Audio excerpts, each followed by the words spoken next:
and welcome to Capitol Hill, protected by G4S / Wackenhut, Pakistan.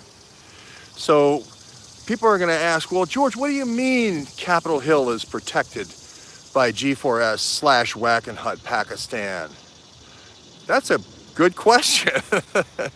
Well, it is because Capitol Hill and the Supreme Court and the Library of Congress, all the houses of Rayburn and so forth, Cannon office building, Longworth office building, all that house is all protected by G4S, Wackenhut, Pakistan. We look across the Hart office building, Russell office building, etc. Capitol building itself, I've actually been to the command center, right? Protected by G4S, Wackenhut, Pakistan. Okay, so let's take that as a baseline. Now, Wackenhut sold out to G4S in 2004, George Wackenhut, the oldest Wackenhut, okay? But now, again, I like to lay the foundation before going any further. If you had an employee, let's say, of G4S, Wackenhut, Pakistan, who accidentally left backup drives in a Rayburn office building, would you think that if you were G4S Wackenhut, Pakistan, that you could somehow lose the drives? Somehow you could get that person out of trouble? Well, I would think so. If it's my employee and you are in charge of security here, G4S Wackenhut, Pakistan, which also the union's represented by SEIU, I would think it would be very simple. Just like, hey, that's one of our guys. Let's just write it up, but we'll give it as a leak to a newspaper so it won't be officially evidence. We will never have to produce the actual police report. Let's take a couple of other examples. Well, how about, let's say you had a whole bunch of Blackberries up here running, let's say Crowley Maritime. I'm not saying it's in any way related to Joe Crowley of New York 14. But let's just say you had a worldwide shipping company with containers going all over the world. You were a third-party shipper, and you had yachts. When Wackenhut, G4S seized as a private security company, private prison company, when they seized yachts from drug dealers, then they would resell them at auctions where nobody was, and you had these yachts, right, at G4S Wackenhut, Pakistan, right? That's a good business to be in. Then the yachts would come in, just like Deep Florida told us, hey, that's a G4S Wackenhut, Pakistan yacht. We can't touch it. Matter of fact, the Coast Guard cutters instructed to guide that G4S Wackenhut, Pakistan yacht all the way to the dock. Now, to me, that's the way to run a color of law operation called Project Cassandra. That's beautiful. It's color of law all the way to the dock. You're actually using the resources that should be interdicting you on the high seas. You didn't pay anything for the yacht. You took that from somebody else. You're running their drugs in, so you let them take all the risks all the way getting it to, let's say, 12 miles out, and then you hijack it, but wait, you're interdicting, and you have the Coast Guard cutter take you all the way to the port. Seems like a really good business. Now, let's say you were running that business and you wanted to know where everybody was all the time, and you gave them all Blackberries, but then Donald Trump won, and it could be that you discover that whole system. Well, you could have a burglary. You'd have a burglary in the 20 different congressional offices in those 20 different ports, right? Again, if you are G4S Wackenhut, Pakistan, it's easy not to have to produce the report. You're the one doing the security. As a matter of fact, they're the ones watching me right now on their cameras. Hey, G4S Wackenhut, Pakistan, how are you? Can you understand why terabytes and diamonds might be going to Pakistan? Because they're managing it. They've got another operations room, right, at G4S Wackenhut, Pakistan, right? It's based in Lahore, not far from where Mr. Imran Khan is from, right? It's based in Lahore. Can you understand?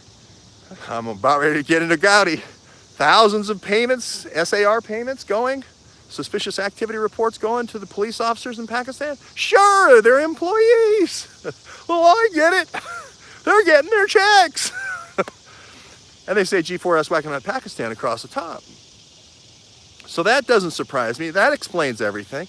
That explains the state support. So that explains why you wouldn't have any problem there. Let's take another example. Let's say somebody outed Seth Rich and said he's the one who's sending all this data to Hillary. He's not sending it to Bernie. He's sending it all to Hillary. He's a spy. He's a spy for Hillary. He's a Greenberg, Quinlan, Rosner spy. He's been sending data every month, right? Well, now you're in trouble because he says he's got blackberries all over Capitol Hill, right? Now we got to go in and get all the blackberries out of Capitol Hill. We got to shut the Capitol down. Got to go in and get all those servers and blackberries, do a big electronic sweep. Great, we're going to do that on July 4th. That's what happened. How else does Alpha Jalo come up here and shut the Capitol down, right? And then have a shootout with the Capitol Police and not do any time? G4S, Wackenhut, Pakistan. That's going to be something that JK is going to have to work on in terms of a song. And I'd like everybody to think about a jingle. G4S, Wackenhut, Pakistan. G4, Wackenhut, Pakistan. G4S, Wackenhut, Pakistan. So, okay, now you've got that phrase now in your mind. I've repeated it enough. G4S, Wackenhut, Pakistan. You can check my facts. Check me to see if Wackenhut did not get absorbed by a company in Pakistan. See if they don't do the security for any of these buildings around here. Let's take some more examples. Suppose you were defrauding the credit union. Again, over here, all these House congressional buildings, as well as the Senate buildings, as well as Teresa Grafenstein's Ford administrative building over here. Again, G4S, Wackenhut, Pakistan. How about, let's take, if you ordered a whole bunch of, you broke security procedures and you ordered a whole bunch of phones to go to your home, let's say 150 iPhones from CDWG. Let's say somebody sent them there because they actually were being configured in Pakistan and then returned about a week later and then distributed, all the work being done like a help desk in Pakistan rather than Chicago like the MIS department. Where have we seen that before? Isn't that kind of what the DNC was doing? Doing a remote help desk? Probably all those calls, all your calls were probably, when you called into the DNC, were probably going to Pakistan.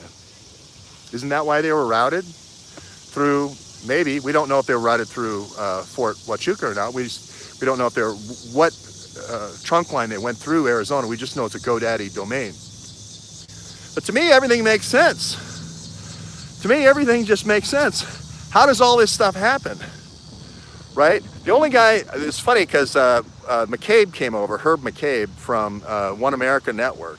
He's the only reporter to come over and visit the hotel and ask questions about Jenny and what time she left. So I'm going to break on G4S Wackenhut, Pakistan just for a second. And I'm going to talk about that. I talked to a gal who works the front desk and know very well. I've been there a year. Okay, so I know these people really well, like family. And she said Jenny had a roller, big roller, for like a 2-day stay. She said she was leaving for 2 days. Now, she can't remember if she left on Thursday morning or if she left on Friday morning. Now, I saw Jenny at the Manafort trial on the Friday. She was in the little restaurant where we leave our phones because they don't let you take the phones into the courthouse. So if that was the case, she would have been gone for 2 days and not come back until Sunday. They said that they saw her on Sunday morning, the help saw her on Sunday morning, and then again on Monday morning when they tried to clean the room. But she was going on a long trip. Now, the previous weekend, she went to see Aiden Clotworthy in Akron, Ohio, okay? And the reason why I'm saying this now is she's dead, right? These other people now can inform who might have killed her, okay, if she did die, if she was murdered, okay?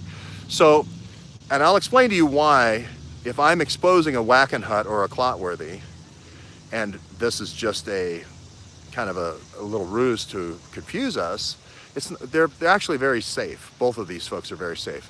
I don't necessarily believe the one in Virginia that the boy is safe.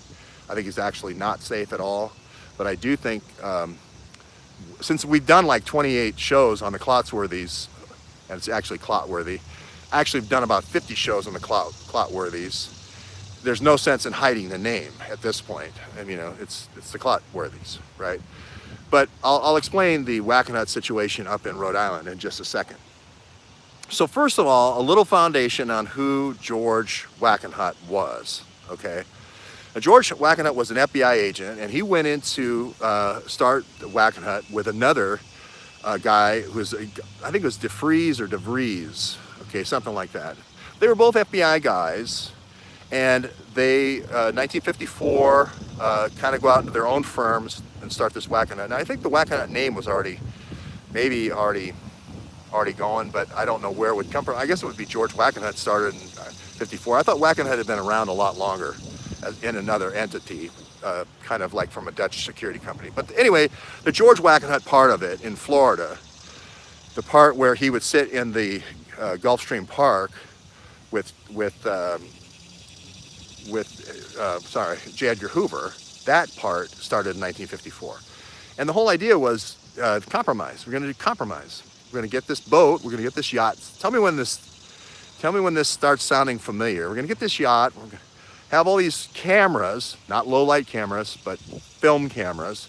We're going to put them on this thing. When the people who we want to compromise get on the yacht, they feel like nobody's watching anymore.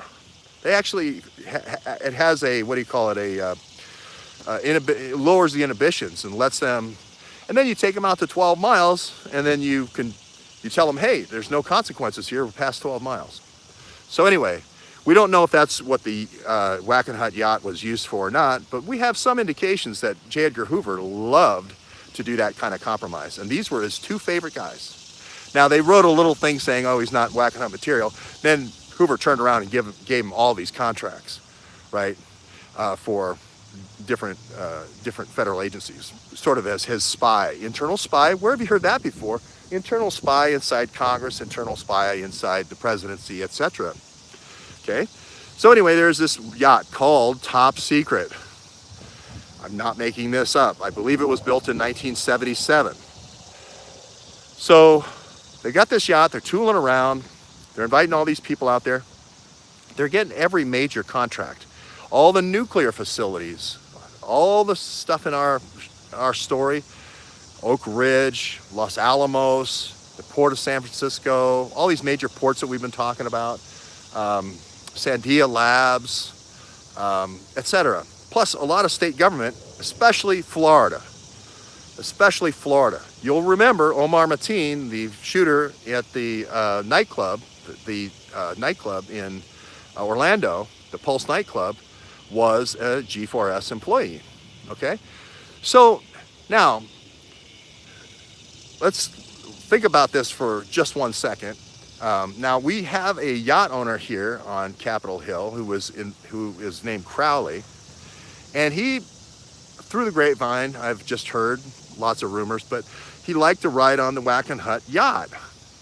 Now I don't know if it was a top secret yacht back in the 90s, or the Top Secret changed its name somewhere around the year 2000, became the a Greek name like the Olympus. And there was a new Top Secret that was commissioned.